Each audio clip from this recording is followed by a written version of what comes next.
दोस्तों, जो लोग प्रेमानंद जी महाराज को संत, सन्यासी और महाज्ञानी की कैटेगरी में रखते हैं, तो एक बार ये वीडियो देखिए। महाराज जी, मेरे पति के अलावा इस दुनिया में मेरा कोई नहीं है। पति को सर्वस्व मानकर आपकी आज्ञा में चलने से भगवत प्राप्ति हो जाएगी। पति को भगवान मानकर और भगवत भजन करते हुए पति की आराधना करने से भगवान की प्राप्ति हो जाएगी। मतलब जब आध्यात्मिक ज्ञान और परमात्मा का संविधान का ज्ञान न हो तो इसी प्रकार के उल्टे पुल्टे तर्क निकलते हैं।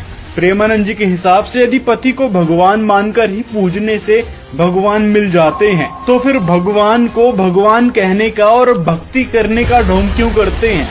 भगवान तो फिर सब में है। इसी प्रकार यदि प्रेमानंद जी महाराज माता पिता को भगवान मानते हैं, तो फिर 13-14 वर्ष की उम्र में घर छोड़कर क्यों आ गए थे? अब भगवान को छोड़कर भगवान को पाने के लिए आप बाहर आ रहे हैं, तो फिर आपसे बड़ा बुद्धिमान तो कोई हो ही नहीं सकता। जबकि गीता में स्पष्ट लिखा है कि भगवान की प्राप्ति के लिए उनके मंत्र का जाप करना जरूरी है। जैसे गीता अध्याय 17 के श्लोक 23 में लिखा है कि उस सच्चिदानंद घन ब्रह्म को पाने का केवल यह ओम तत्सत, यह एक सांकेतिक मंत्र है।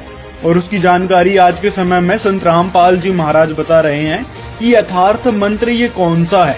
साथ ही सदग्रंथ भी बताते हैं कि हमारी श्रद्धा केवल उसे एक पूर्ण परमात्मा में होनी चाहिए और किसी में नहीं, क्योंकि परमात्मा की वाणी है कि जहाँ आशा तहाँ वासा होई, मन कर्म वचन सुमरियो सोई। इसीलिए प्रेमानंद जी महाराज या फिर अन्य गुरुओं के द्वारा बताई गई मनमानी भक्ति से ना तो मोक्ष मिलेगा ना ही सुख मिलेंगे, यह गीता जी में स्पष्ट रूप से लिखा है। आज के समय में संत रामपाल जी महाराज ही वह पूर्ण संत हैं जो यथार्थ भक्ति विधि बता रहे हैं, जिससे इस लोक में सुख मिलेगा ही मिलेगा, साथ में वह परलोक भी सुखी होगा, जहाँ जाने के बाद कभी जन्म मृत्यु नहीं होती। साथ में 101 पीढ़ी का भी उद्धार होगा, ये गारंटी संत रामपाल जी महाराज देते हैं।